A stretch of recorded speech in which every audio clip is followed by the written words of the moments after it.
हाय दोस्त, मैं नीरज शर्मा अपने डायनामिक मैथ चैनल में स्वागत करता हूं। इस कोऑर्डिनेट ज्योमेट्री के पार्ट 4 में कॉन्सेप्ट के साथ साथ एक दो एग्जाम्पल को भी सॉल्व करेंगे ताकि जो भी मैं आपको कॉन्सेप्ट बताऊं वो आपको अच्छी तरीके से समझ में आ सके। ठीक है, और कंप्लीट कोऑर्डिनेट ज्योमेट्री को पार्ट भी पार्ट करके वीडियो के माध्यम से सॉल्व करेंगे और जितने भी वीडियो होंगे उनको मैं एक प्ले लिस्ट में कर दूंगा ताकि वो सभी वीडियो आपको आसानी से मिल सके। ठीक है, चलिए समझते हैं। ध्यान देना दोस्त, इस पार्ट में हम लोग ढाल यानी कि प्रवणता के बारे में समझेंगे। ढाल जिसको प्रवणता भी कहा जाता है, प्रवणता यानी कि slope of line, slope of line. ये आखिर ढाल यानी कि प्रवणता क्या है? देखिए दोस्त, कोई लाइन एक्स अक्ष के साथ कितना झुका हुआ है उस झुके हुए को ही हम प्रवणता कहेंगे। ठीक है, चलिए जैसे ये आपका एक्स अक्ष होता है, ठीक है, और ये आपका वाई अक्ष। ठीक, अब इस पर एक लाइन अगर इस तरह से गुजरा जाए तो ये लाइन इस एक्स अक्ष के साथ कितना झुका हुआ है इसी को हम ढाल यानी कि प्रवणता कहेंगे। ठीक है, स्लोप ऑफ लाइन यानी कि कितना झुका हुआ है। मान लीजिए कि एक्स अक्ष के साथ ये रेखा थीटा कोण बना दिया। ठीक है, ठीक है, तो इसके प्रवणता बराबर क्या होगा? तो याद रखना कि प्रवणता को m द्वारा डिनोट किया जाता है। ठीक है, तो m बराबर क्या हो जाएगा? tan theta. ठीक है, मान लीजिए किसी प्रश्न में यह कह दिया कि x अक्ष के साथ कोई लाइन 45 डिग्री का एंगल बना रहा है, तो ये बताइए कि उस रेखा की प्रवणता क्या है। डायरेक्ट पूछ सकता है, कोई लाइन x अक्ष के साथ 45 डिग्री का कोण बना दिया तो इसकी प्रवणता क्या है? तो प्रवणता आप इस तरह से निकाल सकते हो, tan 45, और tan 45 का मान आप शायद जानते होंगे, tan 45 का मान 1 होता है, तो इसका आंसर 1 हो जाएगा। ठीक है, चलिए आगे बढ़ते हैं। जैसे आगे बढ़ते हैं तो अगर ये लाइन, थोड़ा ध्यान दीजिएगा, अगर ये लाइन x0 निर्देशांक पर या x0 कहिए या x अक्ष पर कहिए, दोनों बात एक ही हैं, x अक्ष पर प्रवणता। ठीक है, एकदम धीरे धीरे कंप्लीट समझेंगे। x अक्ष पर प्रवणता क्या होगा? सबसे पहले समझते हैं कि x0 का मतलब क्या है। चलिए, ये आपका x अक्ष है, ठीक, ये आपका y अक्ष है। x0, तो थोड़ा सा इसको एग्जाम्पल के द्वारा समझते हैं। x0 न दे करके अगर आपके सामने 2 जीरो दे दिया या 5 जीरो आ गया या 3 जीरो आ गया या -5 जीरो आ गया, तो आप यहाँ पर देख रहे हैं कि y के स्थान पर 0 0 आ रहा है और x के स्थान पर कोई एक नंबर आ रहा है, 2 5 3 -5 आ रहा है। तो इस स्थिति में जो भी लाइन होगा वो आपका x अक्ष से गुजरेगा। ठीक है, x अक्ष को काटेगा। ठीक है, चलिए एक बनाकर देख रहे हैं। जैसे 2 जीरो को लेते हैं, जैसे यहाँ पर 1 है और ये आपका 2 है, तो 2 जीरो कहने का अर्थ है कि ये लाइन जो है 2 जीरो का निर्देशांक इस तरह से गुजरेगा।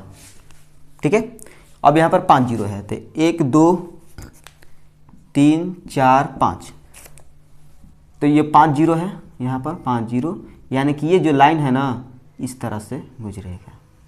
ठीक है, तो आप ये देख रहे हैं कि ये एक y अक्ष है, ये आपका x अक्ष है, तो जो भी लाइन 2 जीरो से होकर गया है तो इस y अक्ष के समानांतर हो जा रहा है, समानांतर हो जा रहा है ना। ठीक है, समानांतर हो जा रहा है, और समानांतर के साथ साथ ये जो लाइन है x अक्ष के साथ 90 डिग्री का कोण ही बना रहा है। ध्यान दीजिए, एकदम सीधे जा रहा है, तो 90 डिग्री का कोण भी बना दिया, तो इसकी प्रवणता क्या होगा यानी कि ढाल? तो m बराबर में tan क्या होता है? थीटा होता है। यहाँ पर थीटा कितना हो गया? x अक्ष और इस रेखा के बीच कितना कोण? 90 डिग्री, यानी कि tan 90 डिग्री। और शायद आप जानते होंगे त्रिकोणमिति, अगर अच्छे से पढ़े होंगे तो tan 90 डिग्री बराबर क्या होता है, इन्फिनाइट होता है। तो ये आपका इन्फिनाइट इस तरह से हो जाएगा।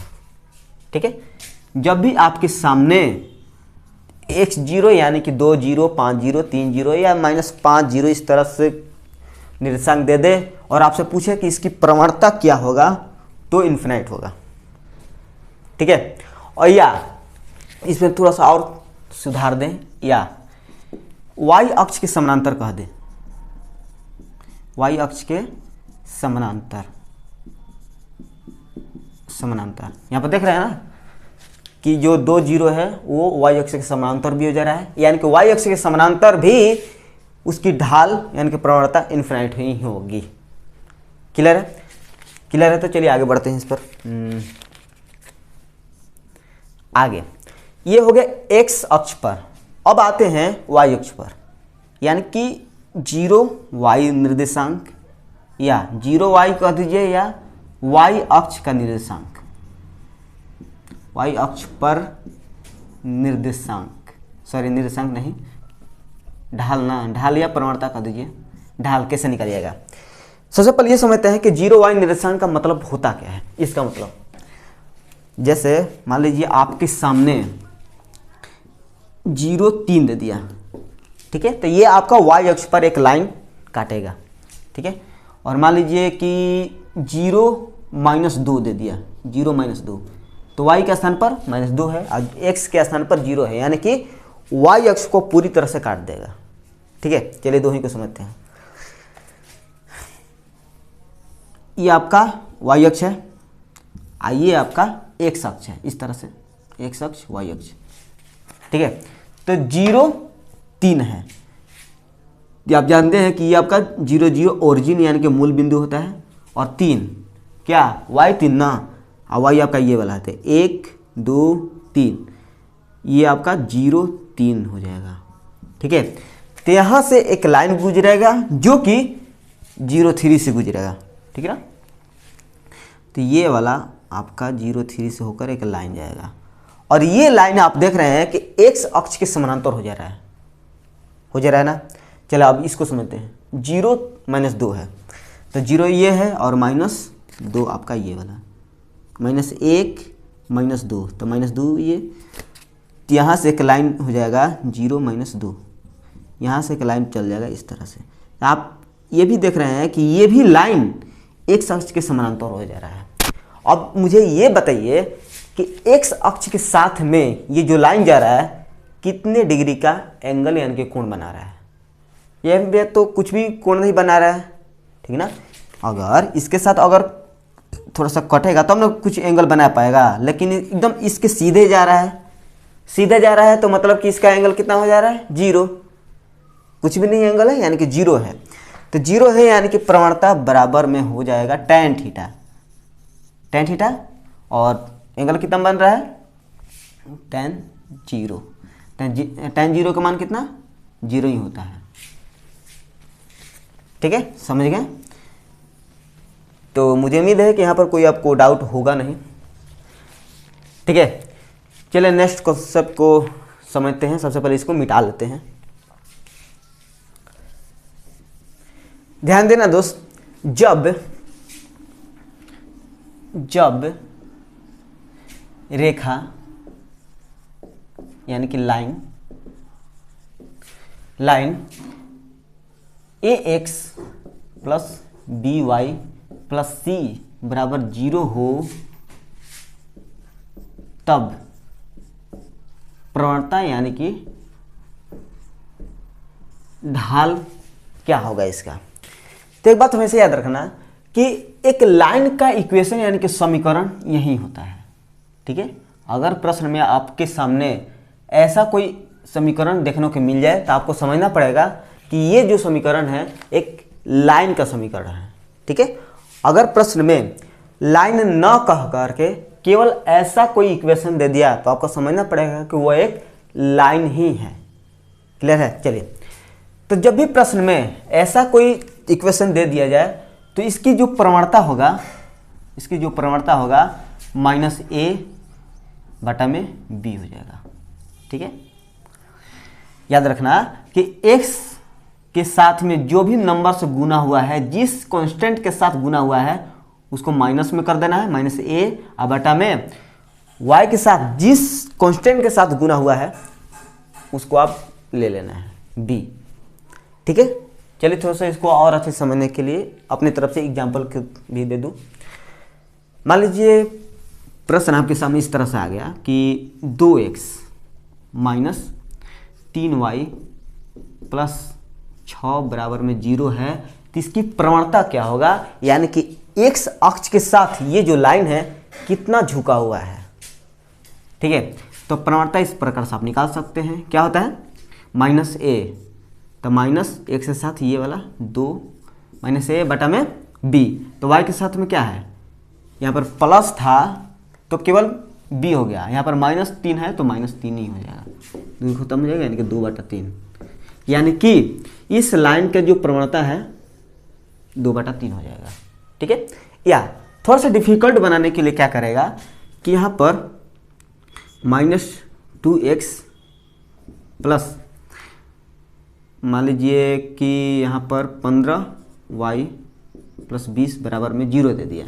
ठीक, तो आपको इसमें बताना है कि इसके प्रवणता क्या होगा, यानी कि कितना झुका हुआ है x के साथ, तो m बराबर हो जाएगा, यानी कि प्रवणता बराबर में x के साथ क्या है -2 है ना, लेकिन फार्मूला में क्या होता है -a बटा में b। चलिए लिख लेते हैं पहले फार्मूला, -a बटा में b, तो माइनस नीचे लिख लेते हैं इसको, माइनस के माइनस a के स्थान पर क्या है -2 है ना, तो -2 बटा में b के स्थान पर क्या है 15 है तो 15, तो माइनस माइनस ये प्लस हो जाएगा, यानी कि 2/15 इसका आंसर हो जाएगा, यानी कि इसका प्रवणता हो जाएगा।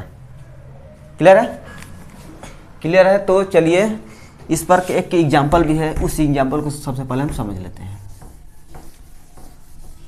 ध्यान देना, इस एग्जाम्पल का कहना है कि एक रेखा का प्रवणता ज्ञात करो जिसका समीकरण 2x प्लस 3y = 7 है। चलिए इक्वेशन है इस प्रकार का, 2x प्लस 3y बराबर में 7, तो इसकी प्रवणता आपसे पूछ रहा है, तो प्रवणता बराबर क्या होता है, तो -a x के साथ में 2 है तो -2 बटा में b, तो b कितना है 3 है, तो 3, इसका प्रवणता हो जाएगा -2 बटा में 3। क्लियर है, चलिए नेक्स्ट कॉन्सेप्ट को थोड़ा सा समझ लेते हैं। ध्यान देना, जब एक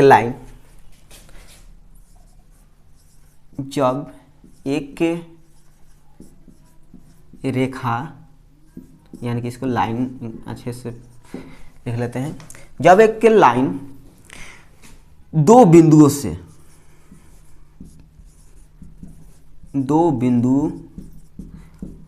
और दो बिंदु आपका इस तरह से होगा कि x1 y1 और दूसरा बिंदु आपका हो जाएगा x2 y2 से होकर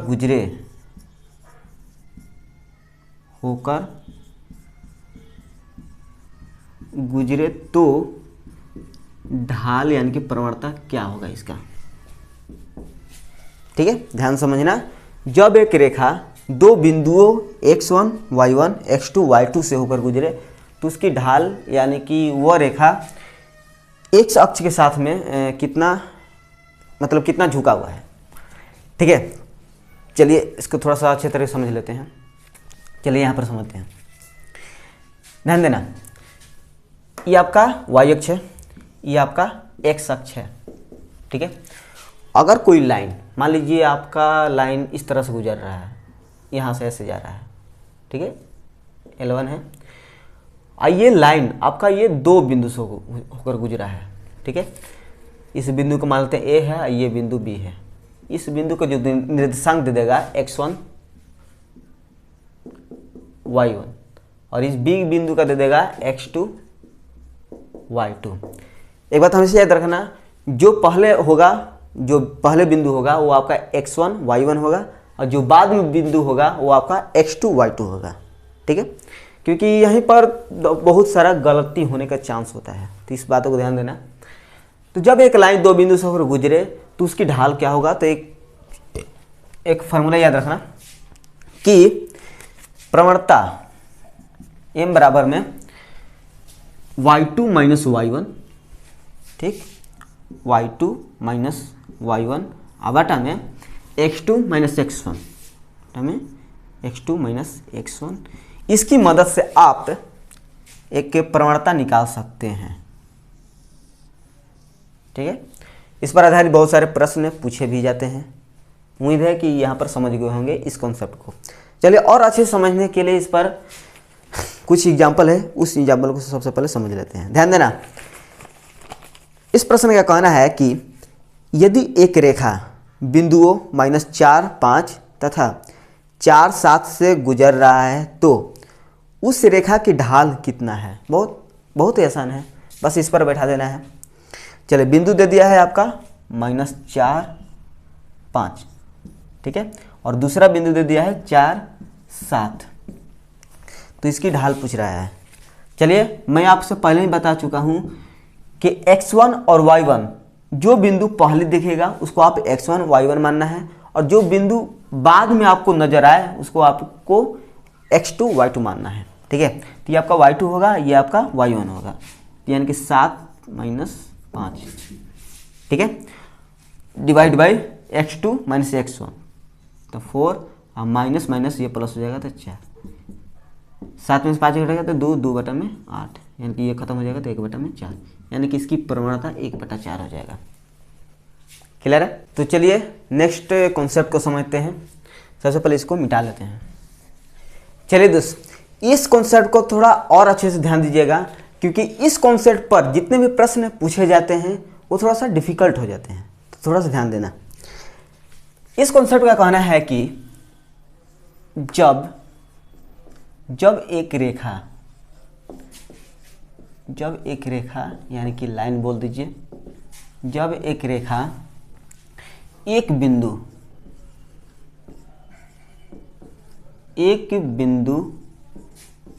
और वो बिंदु आपका इस तरह से हो जाएगा x1 और y1 से होकर गुजरे तो इस रेखा का समीकरण क्या होगा, यानी कि समीकरण आपको बताना है। देखिए दोस्त, इस कॉन्सेप्ट पर आधारित जितने भी प्रश्न आएंगे देखने में थोड़ा सा डिफिकल्ट आएंगे, लेकिन इस कॉन्सेप्ट को एक बार समझ लीजिएगा तो इस पर आधारित जितने भी प्रश्न होंगे उस प्रश्न को आप आसानी से इजीली समीकरण निकाल सकते हैं, ठीक है। चलिए समझते हैं। ये आपका y अक्ष है, ठीक, ये आपका x अक्ष है, ठीक है, और एक लाइन है, और लाइन आपका एक बिंदु से हो जा रहा है, और वो बिंदु आपका x1 और y1 है, x1 और y1 है, ठीक है। तो ध्यान दीजिएगा दोस्त, इस लाइन जब ये बिंदु से होकर जा रहा है तो समीकरण बताना है, और मैं आपको बता चुका हूं कि एक लाइन का समीकरण क्या होता है, ax plus by plus c होता है क्या, बराबर 0। यानी कि ये जो लाइन इस बिंदु से होकर जा रहा है ना, आपको इस रूप में इसको लाना है, ठीक है। कैसे लाइएगा, थोड़ा सा ध्यान दीजिएगा। जब एक लाइन दो बिंदु से होकर जा रहा था तो वहाँ पर उस समय प्रवणता का सूत्र क्या था, y2 माइनस y1 बटा में x2 माइनस x1, इतना था। तो यहाँ पर क्या करना है आपको कि x2 y2 के स्थान पर आपको केवल x और y लेना है, तो आप आसानी से इक्वेशन निकाल सकते हैं। थोड़ा सा चेंज करना है। चलिए, अच्छा, प्रवणता बराबर क्या होता था, y2 माइनस y1, तो y2 के स्थान पर y लेना है आपको, y और y1 तो y1 बटा में x2 के स्थान पर x माइनस x1। अब देखिए दोस्त, x माइनस x1 इधर जाएगा तो गुणम हो जाएगा, यानी कि m x माइनस x1 बराबर में y माइनस y1, ठीक है ना। यानी कि इस फार्मूला की मदद से आप एक इक्वेशन निकाल सकते हो। ध्यान देना कि x1 y1 के स्थान पर 2 3 3 4 यानी कि एक कांस्टेंट नंबर के रूप में देगा, और ये जो x और y है ना, ये चेंज नहीं होगा, ठीक है, क्योंकि समीकरण तभी कहलाएगा जब उसमें x और y की मतलब कि उसमें चेंज ना हो, एक्स और वाई उसमें रहे तभी वो समीकरण कहलाएगा। ठीक है, चलिए इसके बाद एक और कॉन्सेप्ट हो सकता है कि जब एक लाइन दो बिंदु से होकर गुजरे तो उस समय उस रेखा का समीकरण क्या होगा। चलिए इस कॉन्सेप्ट को थोड़ा सा लिख लेते हैं। जब एक रेखा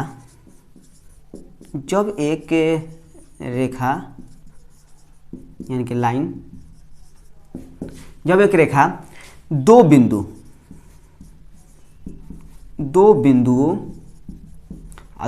आपका x1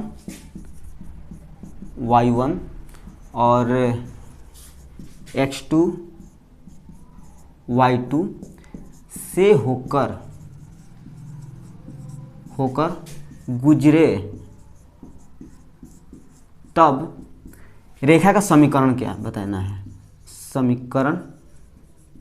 है, कैसे बताइएगा। ठीक है, बहुत ही आसान है। यहाँ पर दो बिंदु से होकर जा रहा है ना, कुछ इस तरह से दो बिंदु, यानी कि एक बिंदु आपका x1 और y1 है और दूसरा बिंदु आपका x2 y2 है। ठीक है, इस तरह से जा रहा है। तो इस स्थिति में इस लाइन का समीकरण बताना है, यानी कि इक्वेशन बताना है, इस रूप में इसको लाना है। चलिए, दोनों पर ही आधारित बहुत ही प्रश्न पूछे जाते हैं, इसलिए मैं इस कॉन्सेप्ट को थोड़ा सा बता दिया। ध्यान देना, जैसे ढाल बराबर होता क्या है, m x माइनस x1 बराबर y माइनस y1 होता है, इतना होता है। लेकिन यहाँ पर दो बिंदु दे दिया है। ठीक है, तो जैसा कि आप जानते हैं कि इस ढाल बराबर क्या होता है, m बराबर में y2 माइनस y1 बटा में x2 माइनस x1। इस ढाल की वैल्यू निकाल करके यहाँ पर पुट कर दीजिएगा, इसके बाद आपका इक्वेशन आ जाएगा। क्लियर है? क्लियर है। तो चलिए इस दोनों पर आधारित एग्जाम्पल को समझ लेते हैं। जो भी आपको यहाँ पर डाउट होगा आपको एग्जाम्पल में क्लियर हो जाएगा। ठीक है, थोड़ा सा ध्यान से इसको नोट कर लीजिएगा, बहुत इंपॉर्टेंट ये एक कॉन्सेप्ट है। चलिए ध्यान दीजिएगा प्रश्न पर। बिंदु -3 5 से गुजरने वाली रेखा का समीकरण ज्ञात करो जिसकी प्रवणता 2/3 हो। चलिए बहुत आसान है, इसकी प्रवणता कितना है, 2/3, प्रवणता 2/3 और -3 और 5 से होकर एक लाइन जा रहा है। ठीक है, तो समीकरण बताना है। चलिए क्या होता है,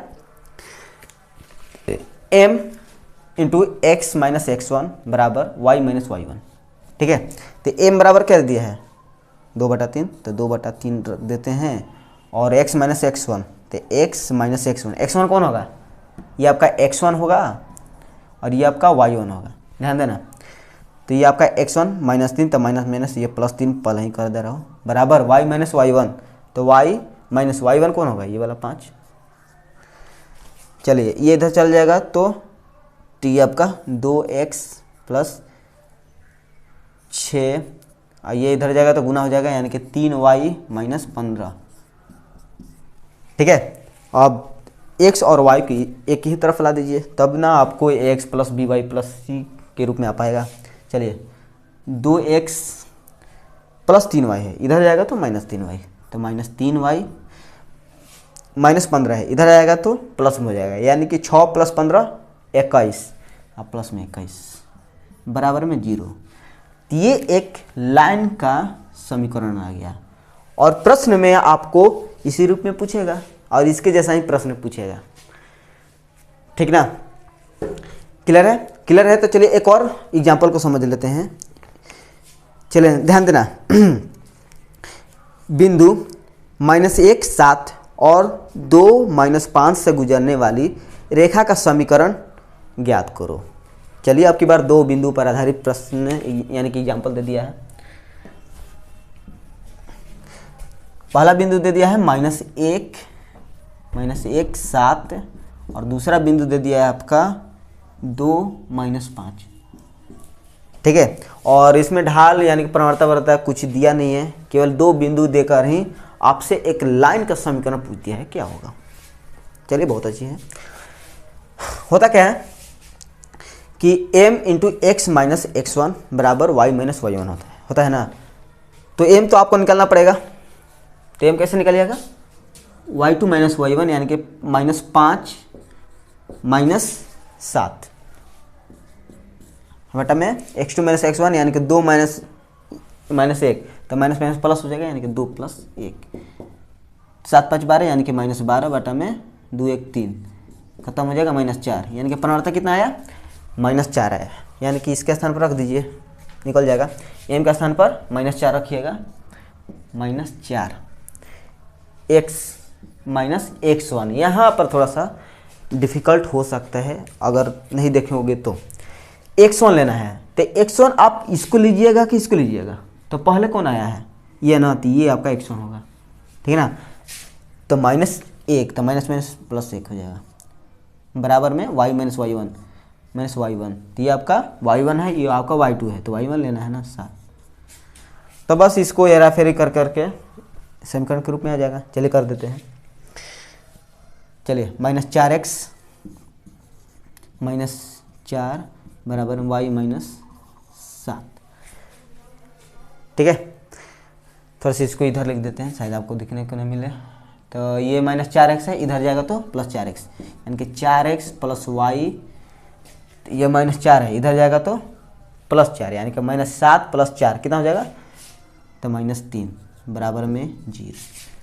यानी कि इसका एक इक्वेशन हो जाएगा। जब दो बिंदु दिया रहे तब इसका इक्वेशन इस रूप में आ जाएगा, ठीक है।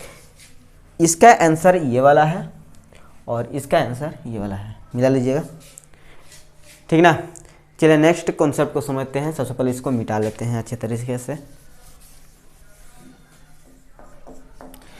चलिए, इस कॉन्सेप्ट का कहना है कि जब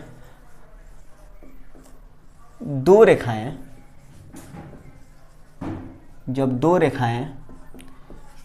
एक दूसरे के समानांतर हो तब ते रेखा की ढाल क्या होगा, ढाल यानी कि प्रवणता, ठीक ना। ढाल आपको बताना है कि क्या होगा जब समानांतर हो। तो समानांतर मतलब क्या, जब दो लाइन एक दूसरे को बराबर कोण के साथ झुका हुआ है तो उसको हम समानांतर बोलेंगे, ठीक है। जैसे थोड़ा सा डायग्राम थोड़ा आपको समझा दें। जैसे मान लीजिए ये आपका x अक्ष है, ठीक, और इस x अक्ष पर दो लाइन है और दोनों लाइन एक दूसरे के समानांतर है।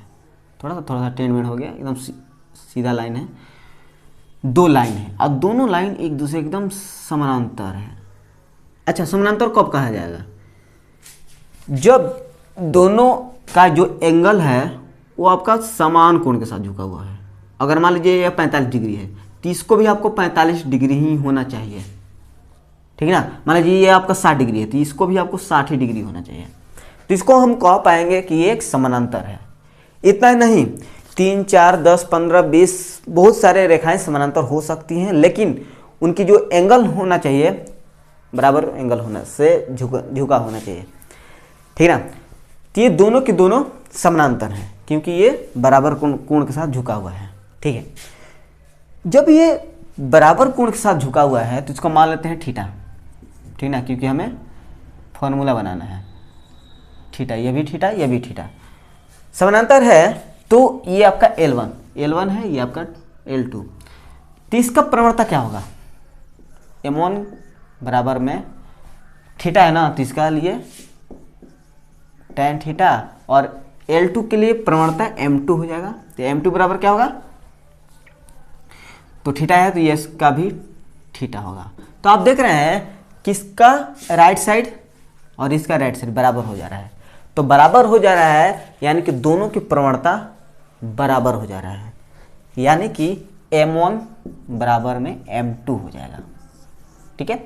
याद रखना कि जब भी प्रश्न में दो रेखाएं या तीन रेखाएं समानांतर हो तो उसकी प्रवणता भी बराबर होंगी, ठीक है। क्यों, क्योंकि जो उनका एंगल होता है यानी कि जो उनका कोण होता है वो आपका बराबर होता है, तभी उसकी प्रवणता समान हो पाएंगे, ठीक है। ठीक है, तो चलिए इस पर प्रश्न को भी सॉल्व करते हैं। ध्यान देना, यदि दो रेखाएं 2y बराबर 3x प्लस 5 और 4y बराबर kx प्लस 11 एक दूसरे के समानांतर है तब k का मान क्या होगा। बहुत अच्छी प्रश्न है। चलिए, दो लाइन है तो दोनों लाइन का यहाँ पर इक्वेशन दिया है, ठीक है, समानांतर है, यानी कि एक लाइन इस तरह से है और दूसरी लाइन आपका इस तरह से है, और एक लाइन का इक्वेशन दे दिया है 2y बराबर 3x प्लस 5 और दूसरा का दे दिया है 4y बराबर kx प्लस 11। ठीक है ना, ये एक दूसरे के समानांतर है। जब समानांतर है तो इसकी परिमाणता बराबर हो जाएगा। अब बराबर जब हो जाएगा तो इसका k का मान आसानी से निकल जाएगा। चलिए, इसको पहले सीधा करके, इस इक्वेशन को पहले सीधा करके आंसर लाते हैं।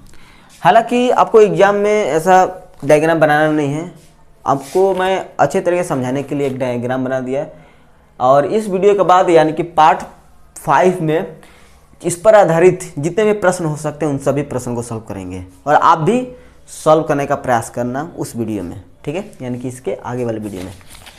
इसको पहले सीधा कर लेते हैं। तो 3x यहाँ पर प्लस 2 है, इधर जाएगा तो माइनस 3y, 2y प्लस 5 बराबर 0। इसको मैंने सीधा कर लिया। इसको सीधा करते हैं कि x प्लस में इधर जाएगा तो माइनस में, माइनस 4y प्लस में 11। एक बात हमेशा याद रखना कि किसी संख्या के अगर इधर यानी कि लेफ्ट साइड में कुछ भी ना हो तो समझिए कि उसके प्लस हमेशा छिपा हुआ रहता है, इसलिए यहाँ पर प्लस है, इधर आए तो माइनस 4y। ठीक है, इस छोटा सा पॉइंट है। चलिए, इसका परिमाणता निकालते हैं। समानांतर है तो परिमाणता बराबर होंगे, तो इसका परिमाणता पहले निकालते हैं। क्या होगा इसका परिमाणता, तो माइनस a तो माइनस 3 बटा में b माइनस 2। इसका परिमाणता क्या होगा, माइनस a तो k के साथ में किस कॉन्स्टेंट के साथ गुना हुआ है, k के साथ, तो माइनस k बटा में b तो माइनस 4। माइनस माइनस खत्म, माइनस माइनस खत्म, 2 2 ये भी खत्म हो जाएगा क्योंकि बराबर है तो नीचे नीचे खत्म हो जाएगा, ऊपर ऊपर भी खत्म हो जाएगा। यानी कि k बराबर में यहाँ पर में 3 गुने 2 6, यानी कि k का मान कितना हो जाएगा, 6 इसका आंसर हो जाएगा। ठीक है, ठीक है। तो चलिए, इस पर एक और प्रश्न है। इस प्रश्न का कहना है कि बिंदु -3 1 बिंदु x5 से गुजरने वाली रेखा उस रेखा के समानांतर है जो बिंदु -2 -1 और बिंदु 6 3 से गुजर रही है। x का मान क्या है। तो इस प्रश्न में इक्वेशन दे करके आपसे k का मान पूछा था, लेकिन इस प्रश्न में दो बिंदु का निर्देशांक दे करके यहाँ पर x का मान पूछा है। ठीक है, यानी कि दो रेखा दे करके उस रेखा का दो निर्देशांक दे दिया है और इस निर्देशांक की मदद से आपको x का मान बताना है। चलिए, तो पहले रेखा का जो बिंदु दे दिया है -3 1 है और x 5 है। ठीक है, और दूसरे रेखा का जो बिंदु दिया है -2 -1 और ये आपका 6 3 है। ठीक है, तो ये एक दूसरे के समानांतर है, और जब ये समानांतर होंगे तो ये इनके प्रवणता बराबर होंगे। जब प्रवणता बराबर होंगे तो x का मान आप आसानी से निकाल सकते हो बराबर करके। चलिए, जैसे कि मैं आपको बता चुका हूं कि जब दो बिंदु दिया रहे तो उसका प्रवणता निकाल सकते हैं इस तरह से। इसका प्रवणता y2 - y1, y2 ये वाला है, यानी कि 5 में से 1 घटेगा तो 4, x2 यानी कि x -3, तो x माइनस प्लस हो जाएगा, यानी कि x + 3 बराबर में m2 किसके लिए, L2 के लिए, यानी कि दूसरे लाइन के लिए। y2 - y1 यानी कि 3 में से 1 घटेगा तो माइनस माइनस प्लस हो जाएगा ना, तो 3 1 4, तो डायरेक्ट कर अब बटा में x2 में से x1 यानी कि 6 में से 2 घटेगा तो 6 2 8 हो जाएगा ना। जैसे 6 अब माइनस माइनस ये +2 तो 6 2 8 नहीं हो जाएगा। चलो 4 4 खत्म, ये इसको लाते हैं इधर, तो 8 बराबर में x + 3 यानी कि x बराबर हो जाएगा +3 है तो इधर जाएगा तो माइनस में, यानी कि 8 में से 3 घटेगा तो 5। तो इसका आंसर हो जाएगा x बराबर 5, यानी कि 5 5 इसका निर्देशांक है। ठीक है, यहाँ पर तो कोई आपको डाउट होगा नहीं। चलिए, इस वीडियो का अंतिम कॉन्सेप्ट को समझेंगे, और ये जितने भी कॉन्सेप्ट है ना वो आपको केवल ढाल पर आधारित है। तो आप देख रहे हैं कि ढाल पर आधारित कितने प्रश्न पूछे जा रहे हैं। ठीक है, चलिए इसको सबसे पहले मिटा करके नेक्स्ट कॉन्सेप्ट को समझते हैं। ध्यान देना दोस्त, जब दो लाइन एक दूसरे के लंब हो तब उस स्थिति में ढाल यानी कि प्रवणता क्या होगा। चलिए लिखते हैं इसको। जब दो रेखाएं यानी कि लाइन एक दूसरे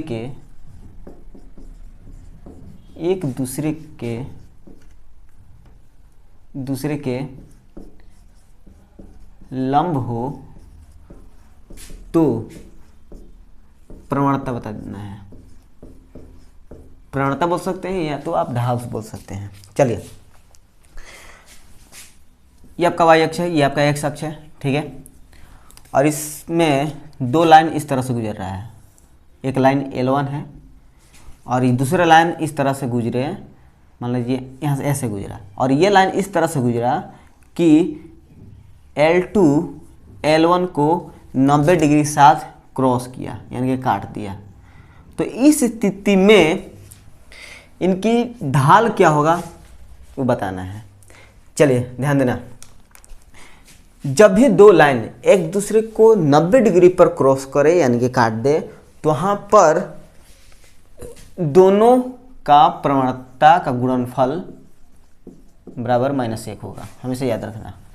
मान लीजिए L1 का प्रवणता M1 है और L2 की प्रवणता M2 है, तो इस स्थिति में आपका M1 गुने M2 बराबर -1 हो जाएगा। ठीक है, थोड़ा सा इसको और अच्छे से समझ लेते हैं। ये आपका x अक्ष है।